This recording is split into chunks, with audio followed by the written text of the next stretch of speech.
There is always going to be a market for this. And Kevin and I, we've talked about this. We don't look at buggy whip factories. We look at something that has an extended runway. As far as we can see, we've got at least 20 to 30 years before, whatever this product is can be replaced. So that's sort of our horizon.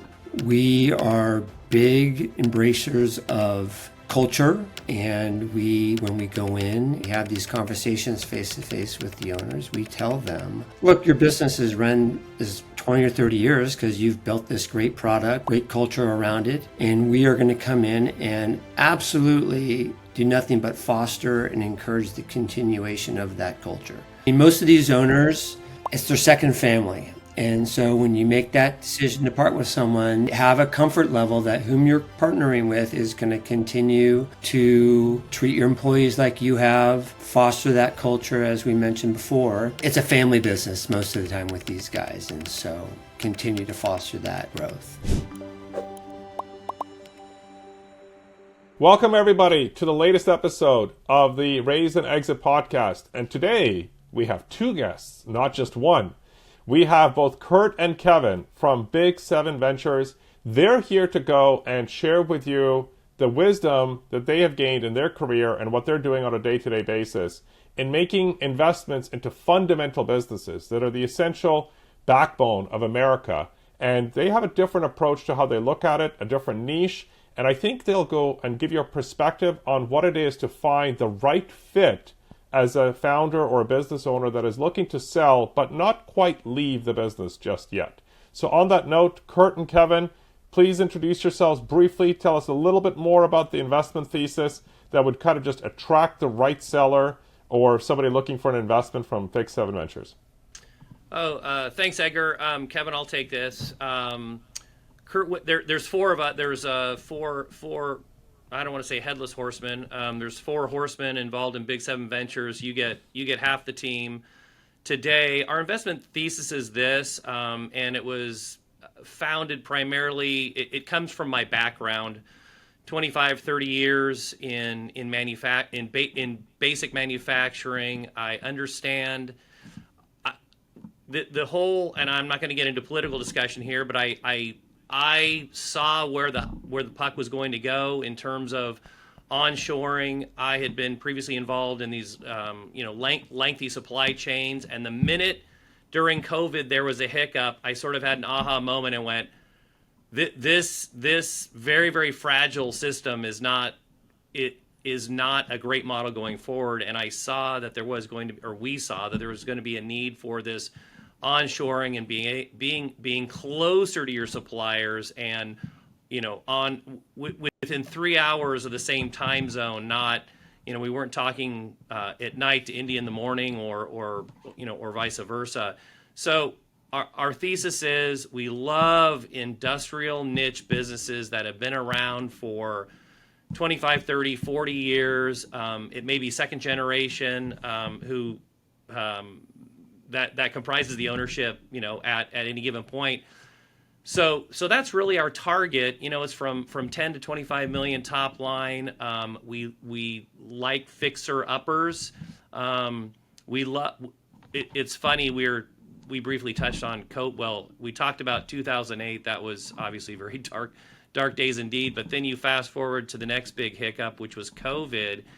And we always like to see, what did the numbers do during COVID? And if these businesses that we are targeting and that we're working with, and we see that they were resilient enough to weather the COVID storm, I mean, that's just that's another box that we like to check and go, okay, this is a real business. Because if you can get through that, chances are you have competent management, and they know if a pivot's required or this, that, and the other. It's a solid foundation. So niche businesses in the industrial space, we're very agnostic what those are. Parts that go into parts, industrial services, anything like that. So I was saying AI companies don't come here. You're very clear on the value proposition that you're bringing in here, and I love it. Yeah. Kevin, over to you. We tell our limited partners we are quintessentially the opposite of tech and AI. Yeah. I think that's a very important consideration because I think we have this high romanticism of kind of like the latest technology. And I think a lot of people actually forget about the fundamentals that make this this country run. I'm a huge fan of what Warren Buffett has gone and done at Berkshire, and with Charlie Munger and how they went and looked at value-based investment of like, hey, like, under what conditions would this company stop being relevant? And I think this kind of goes to the thesis that you go and run, which is you're investing into essential businesses. Like, these are not like trends that for 15 years you're going to go and churn out cash and then they're going to become obsolete.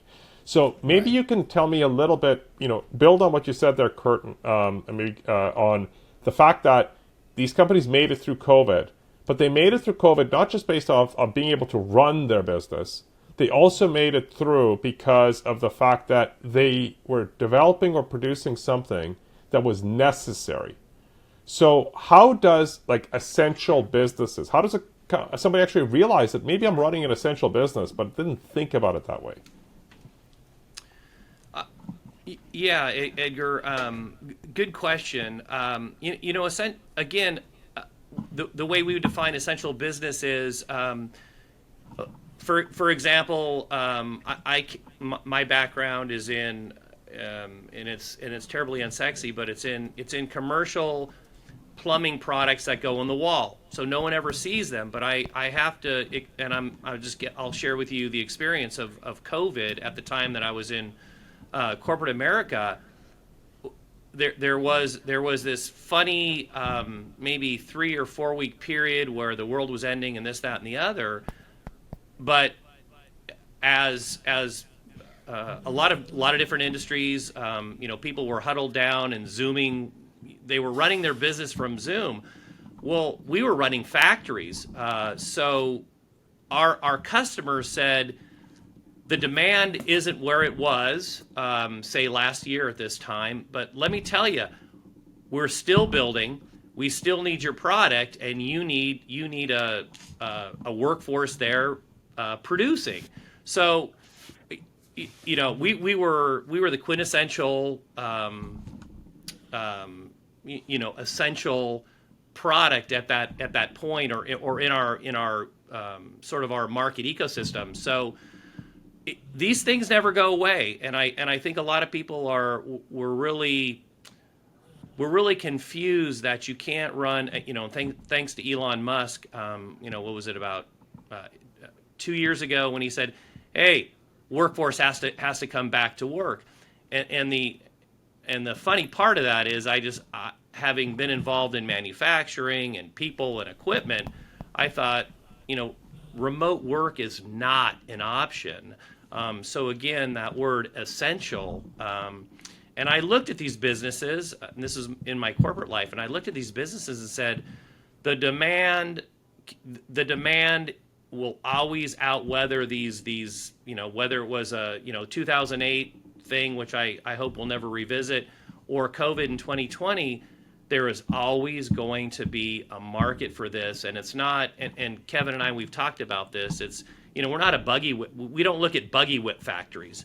We look at something that has an extended runway, and as far as we can see, we've got at least 20 to 30 years before whatever this product is can be replaced. So that's sort of our horizon.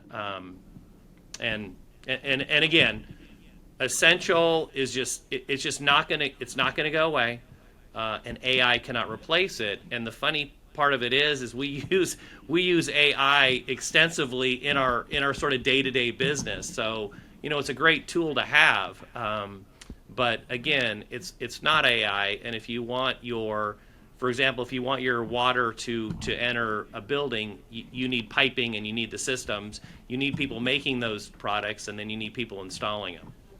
Yeah, that's really helpful, Kurt, in terms of that context. And what I think you're also pointing to there is the investment thesis or the rationale.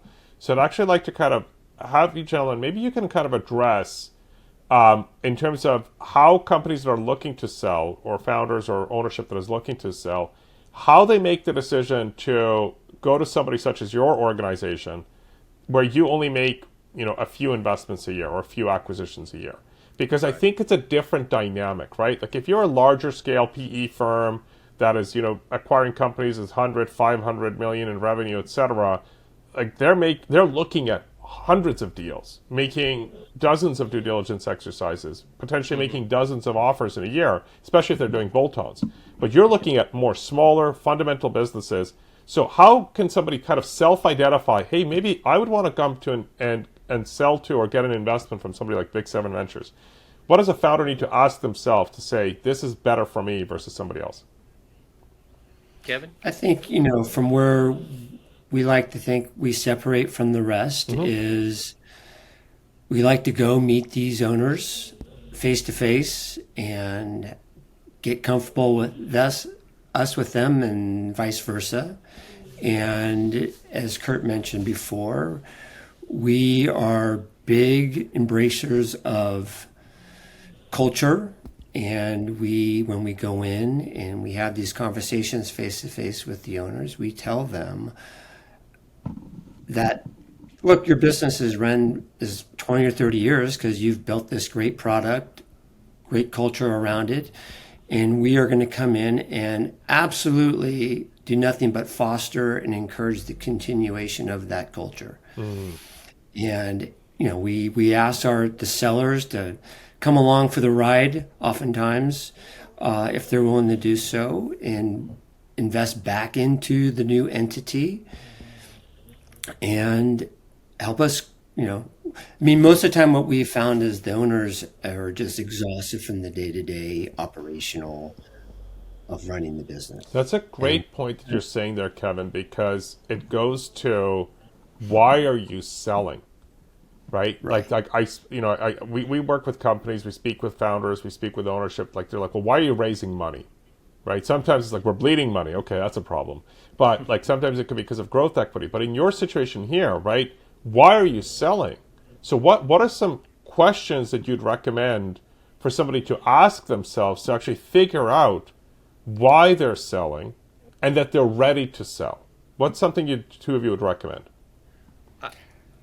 Well, we'll be flat out honest and say, you got this great business. Why are you selling it? And I would say literally 7 out of 10 times, the owner will say, you know what? I just don't want to do the day-to-day stuff and be burdened with that. I want to go back to being more creative, problem solving. And if I don't have to worry about the day-to-day, I can now focus on maybe entering a new market where I didn't have the time or the bandwidth to do so before. Maybe it's, opening up a new factory in Texas and they're based in Washington. Yeah. So in many cases, the owner wants to put back on their creative hat that they had when they were 30, 40 and do what and just rid themselves of the day-to-day monotony. I love what you're pointing to there, Kevin, because a lot of time people go and think that selling is the exit event, but what you're actually going and talking about here is it's a transition back to why you go and love what you're doing. Like I've spoken to a lot of venture-seeking companies, and they're like, look, I don't want to waste my time raising money. I know I need to raise my money. And I'm like, so why are you raising money? They're like, I just want to build products. I just want to solve customer problems, and I just want to make the money problem go away. And I think what you're talking about is people are coming and they're wanting to kind of get rid of the hassle, but hand it over to competent people that are not going to go and drop the ball in the process. Does that sound right? Yeah. Yeah, for sure. That's exact. And we're going to go in there, and if they decide to come along for the ride with Big 7, we're going to reward them. We're going to reward the employees that make it all happen, with the premise that, hey, a rising tide lifts all boats, and everyone's going to enjoy the success of the company. And tell me a bit about that aspect, because this kind of goes back to like the culture piece that you've talked about, the philosophy, the rationale for why somebody would come to Big 7.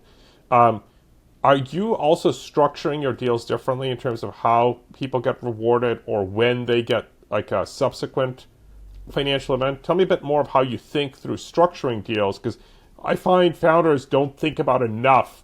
It's not just the number, it's how you get to the number. Edgar, I'll give it a try, Kevin. What we have found is one size does not fit all, and back to Kevin's point, I mean, usually our first question with a founder owner is, why are you selling? What about your son and your daughter? Do you have any family members that want to take this over? Because this makes no sense to us. This is a wonderful legacy. It's kicking off cash. You've built a great lifestyle. Why are you doing that? So that I think for sellers, owners, founders, when we ask them that question in terms of why do you want to monetize all this, I think they're a little taken aback, because our first question is, hey, if this is my company, I wouldn't sell, because it's plug and play, and we don't ever try and talk them out of selling, but we always like to figure out what exactly, what's their motivation. And I think Kevin hit the nail on the head when he said, yeah, they'd like to get back to the creative. They're tired of the competitive, and they want to get back to the creative. And you can dump all that regulatory and forecasting and commercial debt partnering. You can give that all to us, and all you need to do is come in, shake the hands of your 30, 40, 50 person workforce, and do what you like to do. Roll back the clock 25 years ago.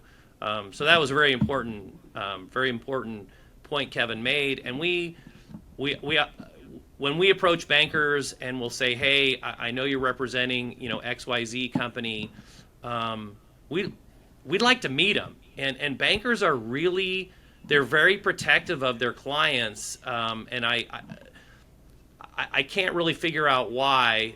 Yeah, sure. We do, and again, it's for us. Most of our deals have been done face to face. And if you're an LOI, coming through, if you're just a set of numbers, we really have, we're very handicapped, because, and I can tell any seller out there that we're most likely not going to be the highest bid, but we take a much more holistic approach, and so that sort of dovetails into, we are so confident in what we can do with the company, and utilizing that delta, that growth that they haven't hit, or exploring new markets geographically or product wise, and we're so confident in our abilities to do that. We'll structure the deal, and I said earlier, one size does not fit all, but there's the traditional, hey, we want Mr. Seller to roll, I don't know, 20 or 25% equity, and a lot of the owners and sellers are thinking, I want the cash. Oh, okay, fine. We do, any seller that says, I'm out, a microphone drop, peace out, I'm taking my money, I'm out. That makes us a little nervous, because, I guess they don't love their business as much as we thought they did, and B, they're not willing to go on a little journey with us for 3 to 5 years and watch what we can do with it. So to me, when an owner says, cash me out, I'm done, we always collectively, the four of us always get together and think, this one doesn't really feel right, because clearly he's not confident. He's not confident in the market. He's not confident in the runway. He's not confident in the growth, opportunities. And I can say without exception, every deal we do, an owner stays in, and they can roll in the traditional equity. I mean, so our batting average is 1,000. They'll roll in traditional equity, or a combination of some sort of earn up. We like that because essentially, it's just sort of off balance sheet financing. But that tells me that they are confident. They got their base number, they cashed out, they have a big chunk of dough in the bank. But working with us, we can add. The sale price is always going to go up, never going to go down with an earn up. So a lot of our owners, sellers, founders really like that. They get the big chunk of dough up front. We leave a little on the table. We don't give it to them all, and we say, well, let's hit over the next 3 years. Let's hit these marks, and then everybody can pat themselves on the back and tell each other how smart they are, and cash a larger check. Year 1, 2, 3, 4, 5. I think you've opened up so many different pieces in kind of what you just alluded to there, Kurt, because there's a couple of things that kind of jump out at me. Like one is, what do you actually need to go and have ready to go and do this type of deal from a due diligence point of view, right? So what does a founder need to go and have? Or what are you seeing as the lack of experience in kind of going through this? And I have a few follow-ups in there, but let's just go and look at that. Like, how does a founder get themselves ready so that you don't go and have deal hesitancy? Mm-hmm. Like, how can a founder set themselves up to go successfully into these types of conversations that you're seeing the shortfalls from? Like, what are big errors that are being made or big omissions? And not intentional necessarily, but just like they don't know to know. I would say on the start of that is... oftentimes these companies sort of have a little lack of financial sophistication. So when we come in and we request, hey, balance sheets, income statements, things like that, those ducks aren't lined up yet. And so, it's not intentional by any means. Don't get me wrong. They're not doing it intentionally to move the shells or the ducks or whatever. Yeah. But it's just oftentimes they're just not ready to reveal or give us access to that information. So I would say heading into, if you were going to, a seller, have your data vault ready to go where you're able to share the necessary financial information with the potential suitors. And I would add to that, Edgar, I think a lot of owner founders, sellers, they're under this misconception that they actually have to have a bank book or a big JP, whatever huge investment bank you want to pick. You don't need that. You just need clean numbers. And clear, if you've been in business for 25 years, and we can look at a balance sheet in about 3 seconds and go, oh yeah, this is legit. There's nothing weird going on here. But if you don't need this big production, you just need a good set of books, not great. You need a good set of books, and you need to let us go through them. But I think I think this deal anxiety with a smaller seller, founder, owner, I think they get sort of caught up in the process that, oh my God, I have to go find an investment bank. I have to put together the package, this, and they're going to spend $250,000 to get to the point where they hand this over to like a Kurt and Kevin, and what do Kurt and Kevin do? We don't even pay attention to those damn things. We just kind of flip through to the basics. I don't care about their market. I don't care about, potential billion-dollar markets that they haven't explored, because clearly, if those markets were out there, they would have already done it. So I think a lot of the big banks that do this for smaller companies, I think it's totally overkill. I think it's a waste of their money. And at the end of the day, we just want good, clean numbers, and we'll let our professionals go in there. And when we do our quality of earnings, which is really the cornerstone, they'll go in there and ask all those questions. But I do think some of the smaller businesses, say the $10 to $25 million, I think they think it's a bigger process than it actually is, and it's quite simple actually. Give us the numbers, and we'll tell you if they're good or not. And I got to tell you, 99 out of 100 times they are good.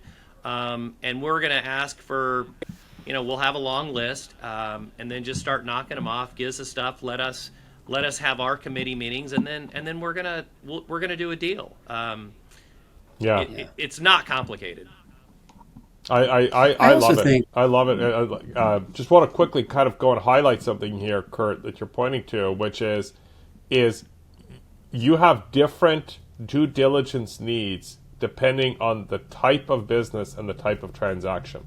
And I think what you're pointing to is you got to be figuring out what type of deal you want to go through to determine the type of prep you want to go through. I think that's a really understated and under-recognized point for a lot of founders.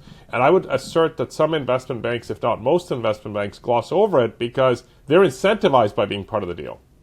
Mm-hmm. But what you're talking about is you may need to just tune it down. Kevin, over to you.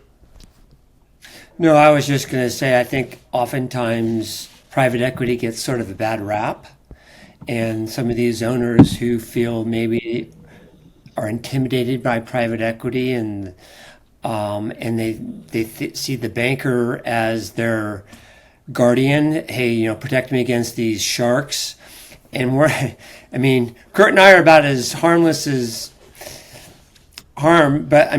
but it's just you sit there and you go, like I've had conversation with seller or people, and they're like, oh, you're private equity. You guys lie for a living. And I'm like, whoa, we haven't even had a conversation yet, and you're already putting me in this category. And it's kind of like, hold on, take your guard down here. We're just looking to have a conversation, and it's so. I think it's so good. It's so good what you're pointing to, and I want to kind of highlight another piece that's here that you're kind of bringing forth, which is the nature of the deal.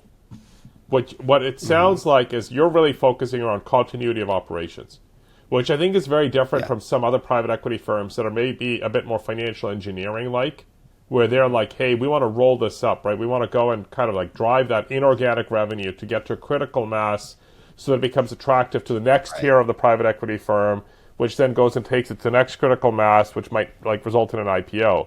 And if I'm hearing things right, this is really more of the operator continuity focused, different type of due diligence, different type of private equity participation. So with that in mind, what are like 2 to 3 things from each of you that would help somebody, a founder or a business owner, self-identify that this continuity path makes more sense than maybe that big noise that's out there around private equity or investment banking led deals? So what are like those 2 to 3 things that you'd kind of go bam, bam, bam, you'd want to consider as a seller? Edgar, if I could, I would say, number one, find an agent you trust. Whether it's a banker or a broker or an accountant or a trusted advisor. There's enough platforms out there. If you want to advertise for sale, that your business is for sale, you can get it out there. You can get it out there at a reasonable cost. Not just this, not a mega bank level type deal. And number two is, it's all run off of multiples. And I as a seller, you have to be very real about where you fall, where businesses similar to yours trade, and that's just managing expectations.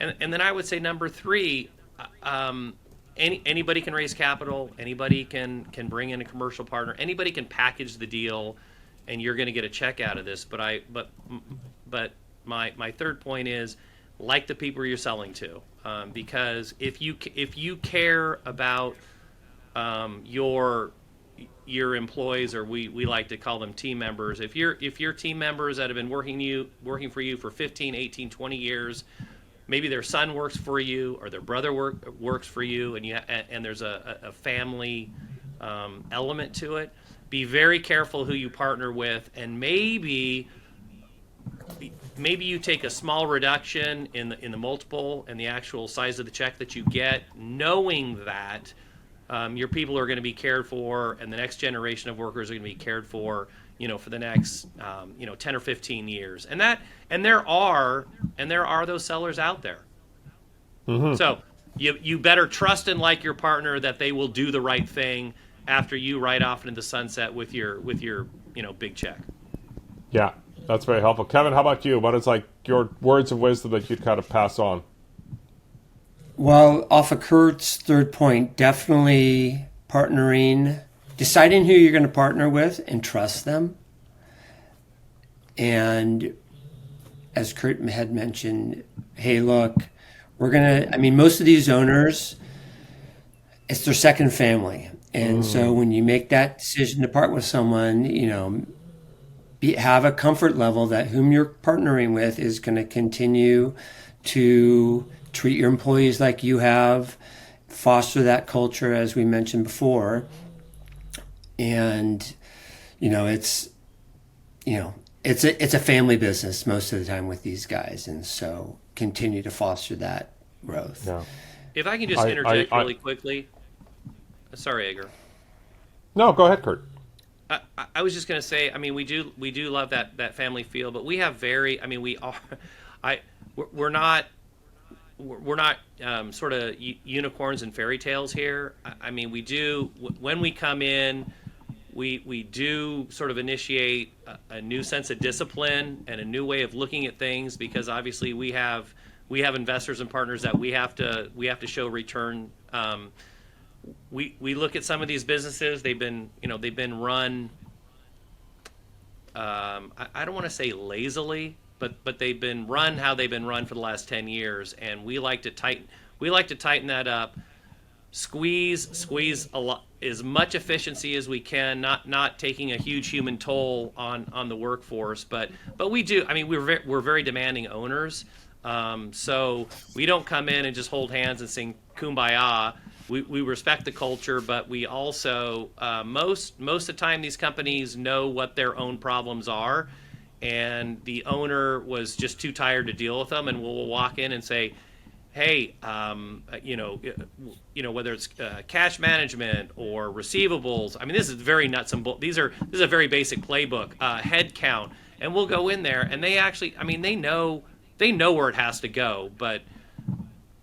My point being is we don't buy and just sort of hope this thing does better and becomes more efficient. We actually walk in with the tools.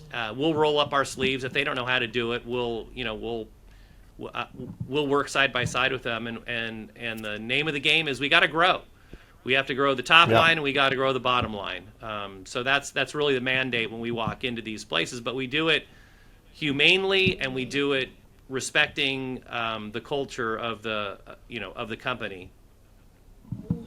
Gentlemen, it has been fantastic to go and hear what is both it's a capital model, it's private equity, but there's also an ethos. It's a recognition of the fact that there's a continuity requirement versus a financial engineering requirement here. Thank you both for the words of wisdom you've shared, and look forward to having a greater amount of people reaching out to you that have that cultural fit, not just within their organization, but with that next round of ownership of the companies that they've built up. Gentlemen, thank you very much. Yeah, thank you, Edgar. Thank you, Edgar. My interview with Kurt and Kevin for the podcast was in some respects the antithesis of a lot of the hype that you go and see around raising money or selling your businesses that are driven around tech and innovation and AI and things like that.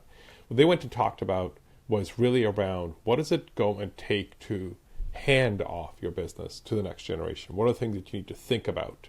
Why are you selling? And that is sometimes a very difficult question for people to go and answer, because they're like, well, I want to wrap up, I want to retire, I want to sell what I'm doing. But as we've seen with some of our other guests on the show, maybe you're selling for the benefit of the people that helped to get you here. Maybe you're going and selling for the fact that you want to transition the business to its next generation of value. And what I really love is the human element that Kurt and Kevin brought to here. This is about going and having the foundational businesses that are gone and acquired. These are businesses that survived the ups and the downs and the changes and the competition, ones that are almost timeless and necessary for the economy.